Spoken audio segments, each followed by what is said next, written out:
Eno ye program yo ensulo ey'enkya wano ku 3 ABN TV. Yiga okutandika olunaku ne Katonda.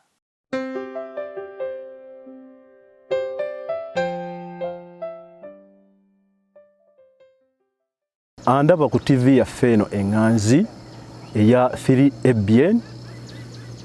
Njagala olwaleero tulowooze ku kyawandiikibwa kino ekiri mu Baluumi essuula ey'12 olunyiriri olusooka nga lugamba nti kyenvudde mbeegayirira abooluganda olw'okusaasira kwa Katonda okuwaayo emibiri gyammwe ssaddaaka ennamu entukuvu esanyusa Katonda kwe kuweereza kwammwe okw'amagezi. Mu buweereza buno bwe tuba tubukola tusaana okuteeramu ddala amagezi n'okulowooza, kubanga ekigambo ekyasoose kigamba olw'okusaasira kwa Katonda.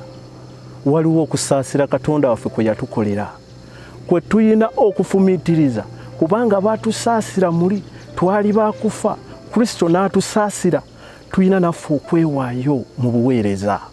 Bw'oba osazeewo okuyimba, yimbira ddala n'omutima gwo n'ebirowoozo byo byonna. Nsaba olowooze ku kirowoozo ekyo nga bw'ofumiitiriza Kristo kye yatukolera era n'obuweereza bwo bw'okola mu kkanisa. Saba Mukama akuwa omukisa nga weeweererayo ddala mu kuweereza olw'okusaasira kwa Katonda. Mukama abeere nammwe.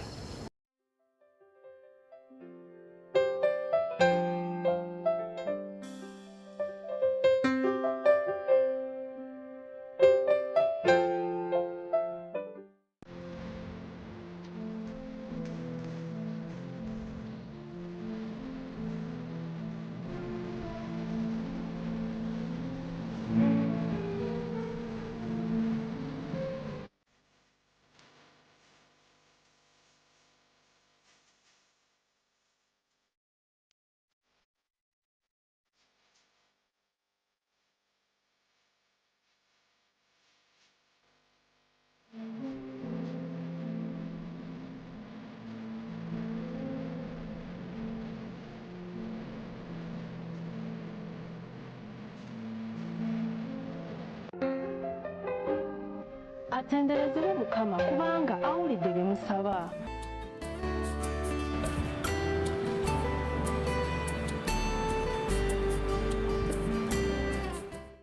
Abantu baffe mwenna abatulaba tuli basanyufu nnyo okulaba nti mwekuumira ku 3 ABN. Njagala okubalamusaako mwenna abatulaba ku platforms ez'enjawulo ku social media. Amanya gange nze Martin Ssekajja, omukadde okuva mu Kampala Central Church. Mbalamusaako nate okuva eri abantu abamemba aba Kampala Central Church. N'olunaku lwaleero Mukama atuwadde omukisa okulaba nti tugabana ku kigambo kye era nga tuyiga okuva ku kigambo kyatuwadde olunaku olwaleero. Ekyokuyiga eky'olunaku olwaleero kiri wansi w'omutwe ogugamba nti all you do, buli kyokola. Katonda tusabe. Katonda waffe omulungi, tukwebaza nti olunaku lwaleero otuwadde omukisa okuyiga okuva mu kigambo kyo. Weebale tuyisa mu kiro, weebale tutuusa kaakati. Tusaba nti okuyita mu olunaku lwaleero tusaba otuwa omwoyo omutukuvu tusobole okutegeera ekyawandiikibwa era otuyambe okukula mu mwoyo. Kwe kusaba kwaffe mu Yesu Kristo. Amiina.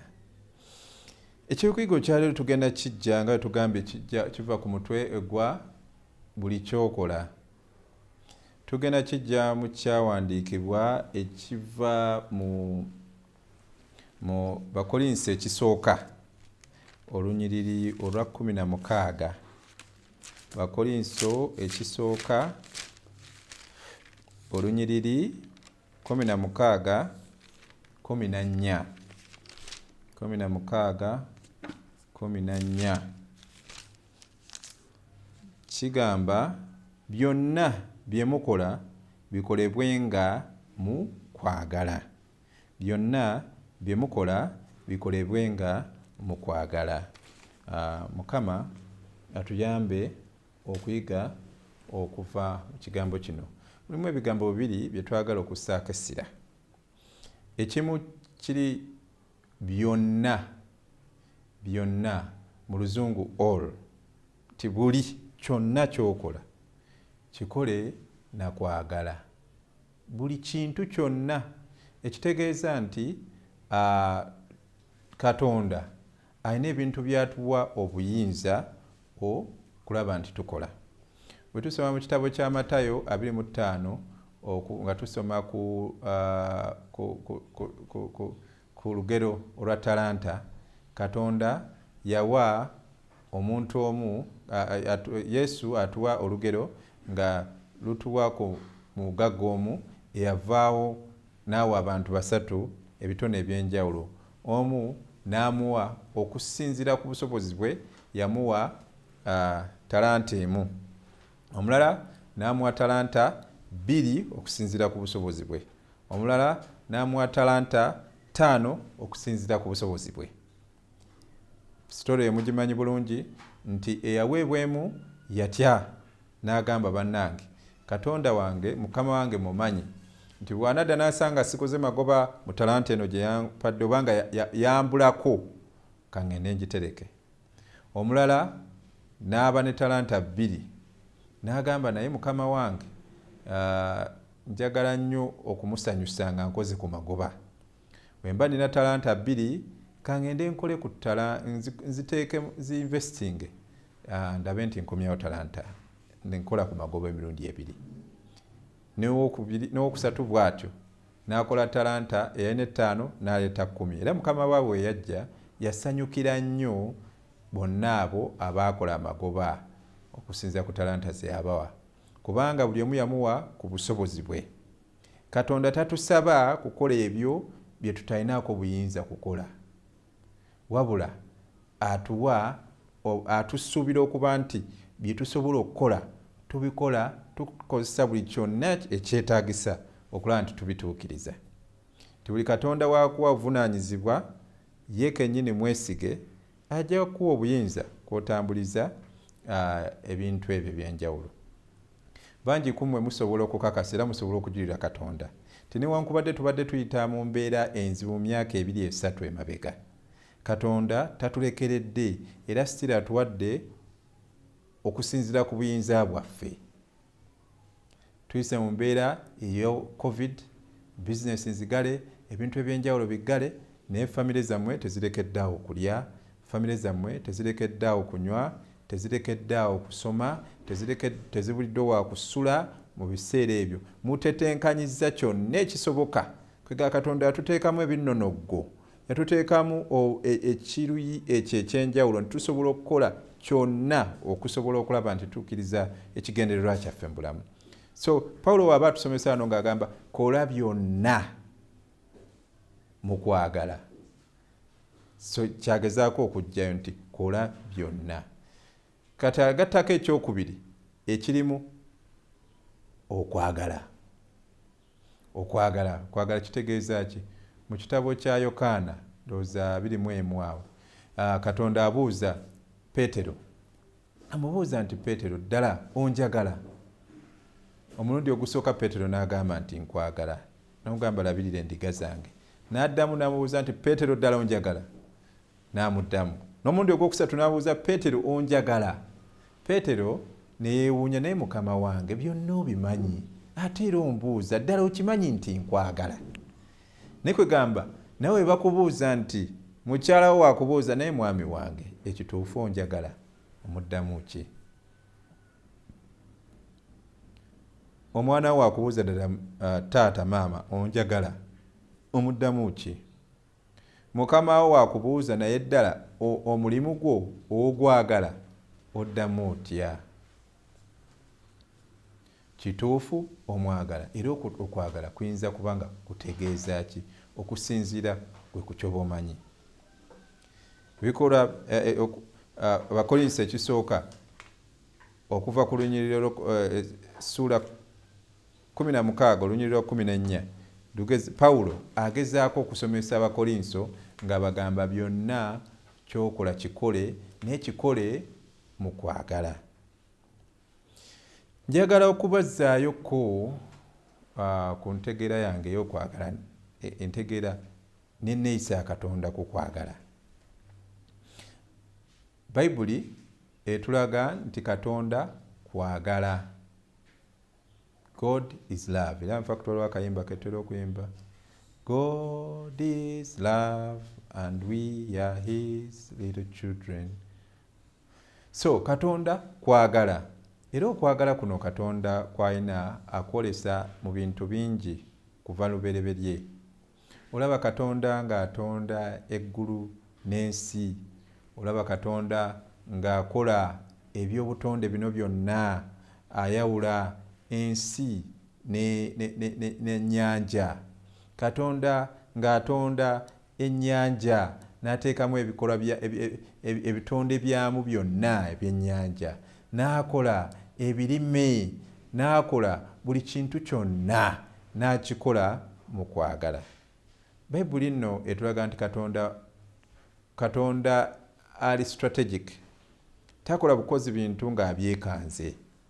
Mu kwagala kwe yalabanga ebintu bino byonna omuntu abyetaaga. N'agamba omuntu ono gwe ngenda okukola nkoze ntya okulaba nti mulaga okwagala kwange.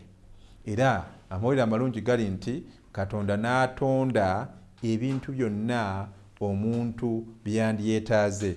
Omuntu neyesanga nti yali talina kubeera mu nkola yonna yeekanga nti Katonda yankoze nandekerera mu bbanga. Katonda ayagala omuntu, y'ensonga buli kintu kyonna yakikola ku lw'omuntu.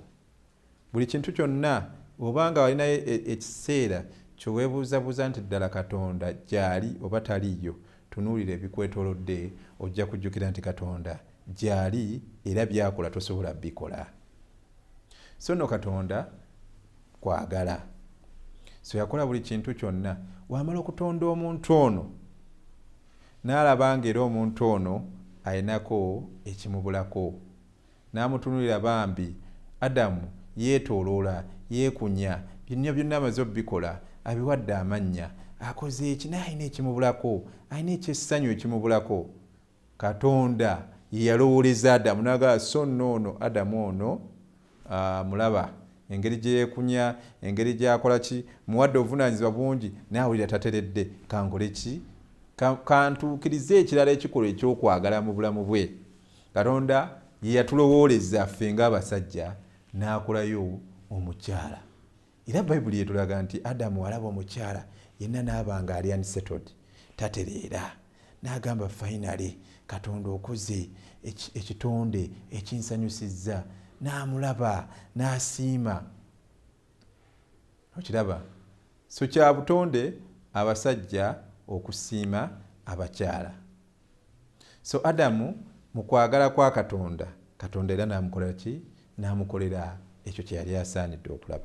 Mumanyi story yonna eya creation.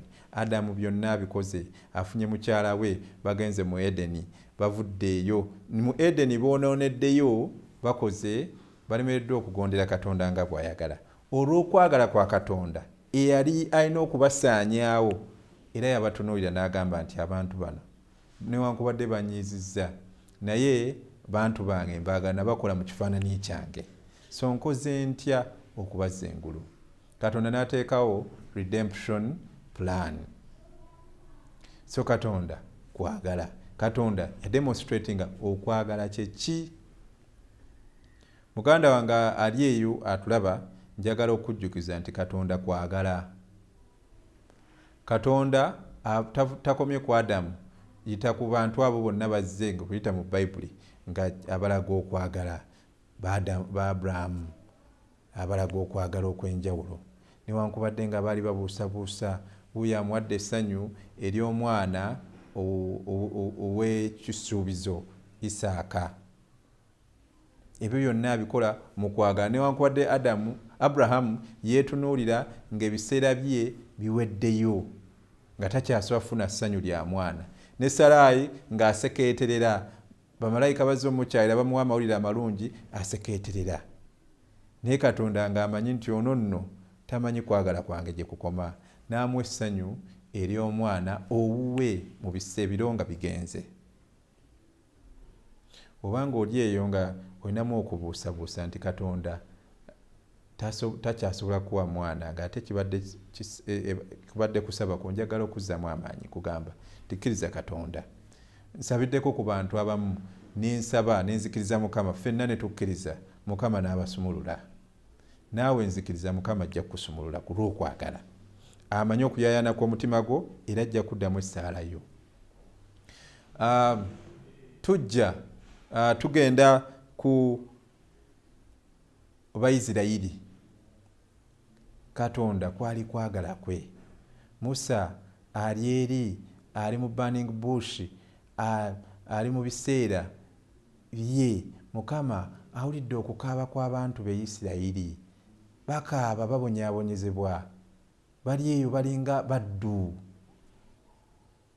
Bakulaga nti bano baakubwanga, baakolanga emirimu kuva ku makya paka nga bali mu buwambe bali musibe okumala ebbanga lye baali bamazeeyo.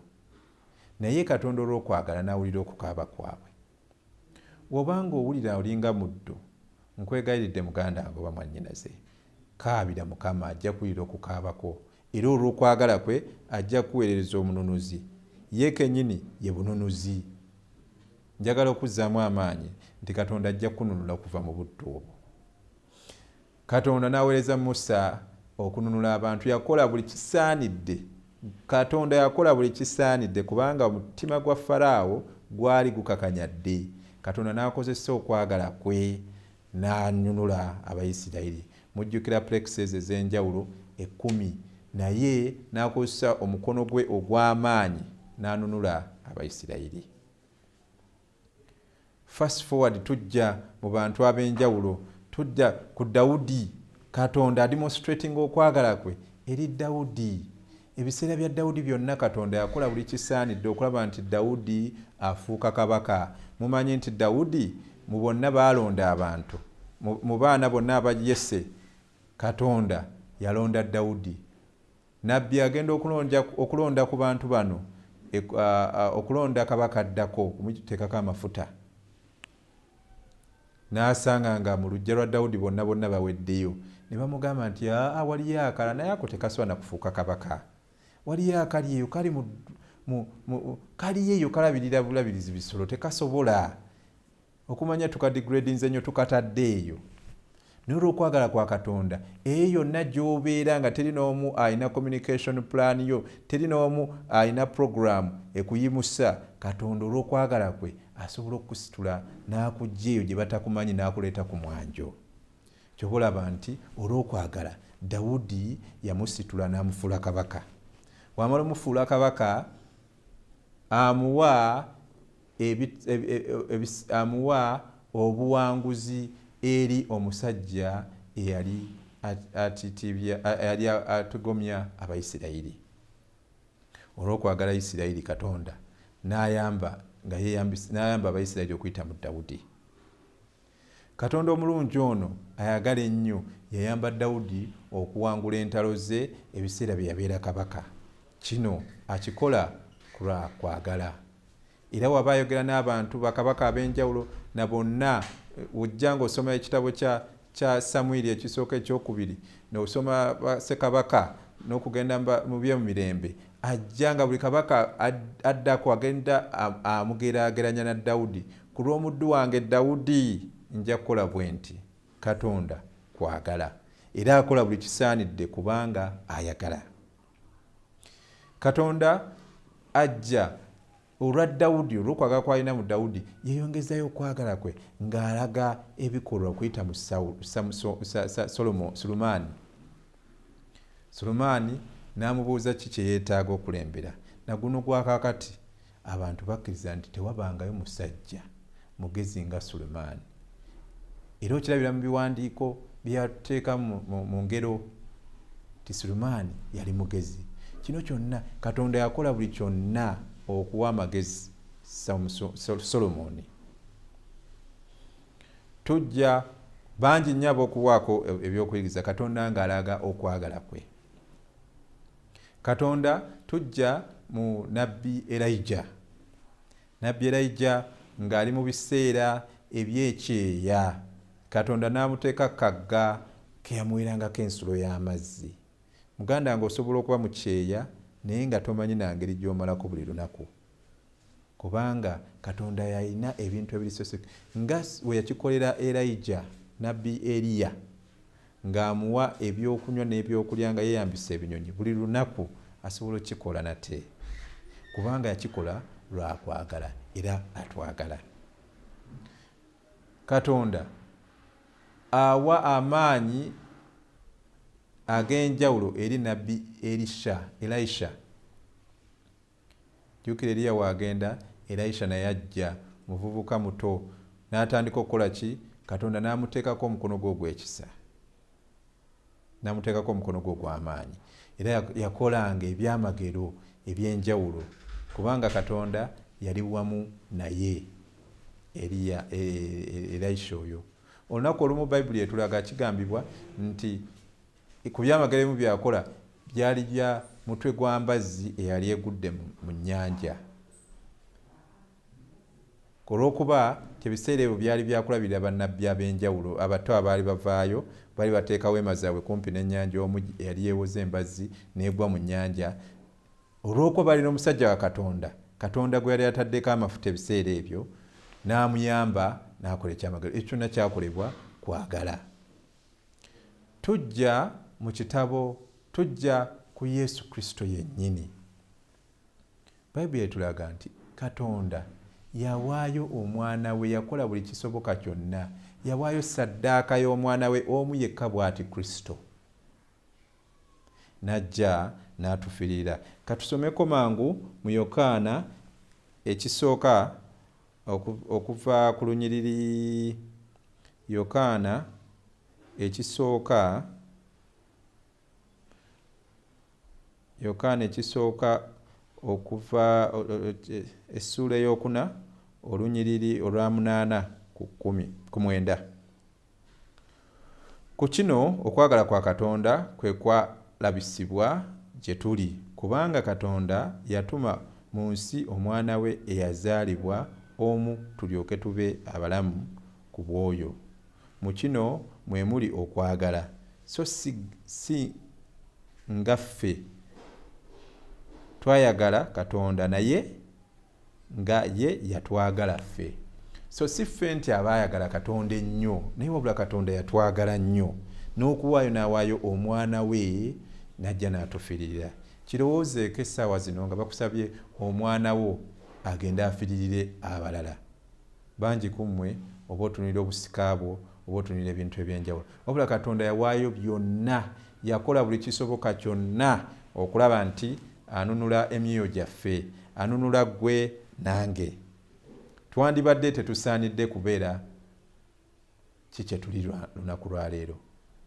Ebisonyiwo byaffe byanditutte kinene nnyo, kubanga okuva edda n'edda nga abantu bawaayo ebintu bingi okulaba nti bakola ki? Nti basaanidde okutuukirira eri Katonda. Katonda yakola buli kyonna, yakola kyonna ku lw'okwagala tusobole okubeera awamu naye. Kale nno naffe tusaanidde okukoppa enkola ya Katonda, kubanga twatondebwa mu kifaananyi kye. Tusaanidde okulabira ku Katonda ki kye yakola. Naffe tusaanidde okukola kyonna n'okwagala. Tusaanidde okukola byonna n'okwagala.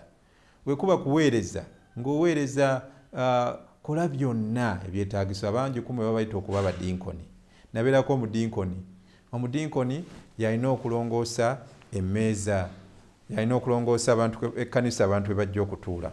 Omudinkoni akola emirimu gyonna egiyamba ekkanisa ye okubeera ekifaananyi ekkanisa kyalina okubeeramu.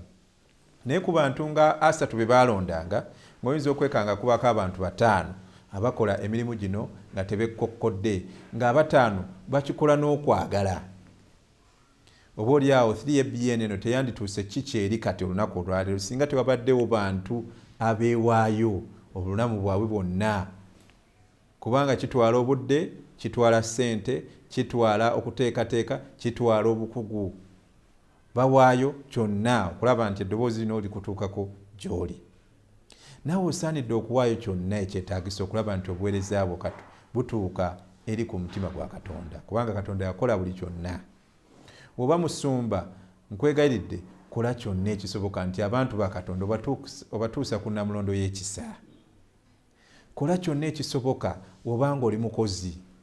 Abakozi abasinga naddala bakola ebitongole ebya gavumenti balowooza nti eno public service tebajja kungoba. Naye nkusaba muganda wange bano omutima ogwagala okuweereza eggwanga lyo. Kola kyonna okulaba nti osanyusa Katonda, osanyusa omutima gwo mu buweereza bwo. Ngeri osanyusa Katonda n'obwagazi bw'omulimu gwo. Bangi beekokkola buli kaseera bakaaba omulimu guno guntamye, noonya mulimu mulala. Omuntu n'abeera nga buli kaseera anoonya mulimu mulala, guno bampisa. Teri mulimu mwangu ku nsi kuno. Omulimu ogwo gwagala bwagazi kyusa attitude yo. Gwagala bwagazi kukyusa ndowooza eri mulimu ogwo. Gwagala bwagazi oteekemu okwagala mu mulimu ogwo. Ojja kulaba nga gukyuseemu. Ojja kulaba nga gutambula bulungi. Ojja kulaba nga okoma ku mitima gy'abakama abo. Bangi ku mmwe bwe muba muyingidde obufumbo ng'obwo oyinza obuyingira ng'olina ebiruubirirwa ebibyo ogamba nti kampase oba kanfune omukyala nange bampiteko omwami. Nga kyokka kyekikuluubirirwa kyo. Ekiruubirirwa kyo kulaba nti ofuna obusika. Ekiruubirirwa kyo kulaba nti ofuna bufunyi mwana mu bufumbo. Si obufumbo tobutaddeemu kwagala. Obufumbo bwona obuteekamu okwagala n'okakasa nti obutaddemu okwagala bugenda kukunyumira. Muganda wange gwe ampuliriza, buli kyokola kiteekemu okwagala. Ojja kulaba ng'okyusa endabayo ey'ebintu. Ojja kulaba nga kikunyumira. Pawulo ng'ayogera ebigambo bino nti buli kyemukola mukole kyonna ate n'okwagala. Ennene ono tugiggyemu ekyokuyiga. Ng'olowooza ku bigambo ebyo nsaba Mukama akuwa omukisa olunaku olwaleero. Olunaku lutandike bulungi muganda wange. Kyusa ebirowoozo byo ng'ogenda okukola olunaku olwaleero. Katonda akuwa omukisa mu byokola, awe emikisa engalo zo. Katonda awe omulimu gwo omukisa. Bizinesi yo gy'obadde okyaye ng'olaba tekola magoba, Katonda agiwa omukisa. Ennimiro yeeyo olimyenga buli kyolima kifa. Toli wekka, nange nalimako ebintu bingi. Nalimako kawo ng'afa. Ne nnimako emiti nkubye nga zijirya buli kaseera. Naye saggwaamu maanyi ne ŋŋamba kambeerewo kannyongere okulima. Era ebiseera ebyatuukanga eby'emmere ng'emmere ebeerawo. Nkuzzaamu amaanyi nti toggwaamu maanyi. Kola kyokola n'okwagala. Oluusi ssente oteekamu ssente nnyingi ne zigaana. Bintu ne biganga biganye ng'olina kukolera ku kwagala kwo. Okwagala okwo kujja kuwa oil amafuta agajja okwongereza. Kubanga weeyagala okuwanikira ate awo bonootera okubotola. Towanika muganda wange. Tuukiriza obuvunaanyizibwa bwo n'okwagala. Katonda omulungi akumpeera omukisa. Katusabe.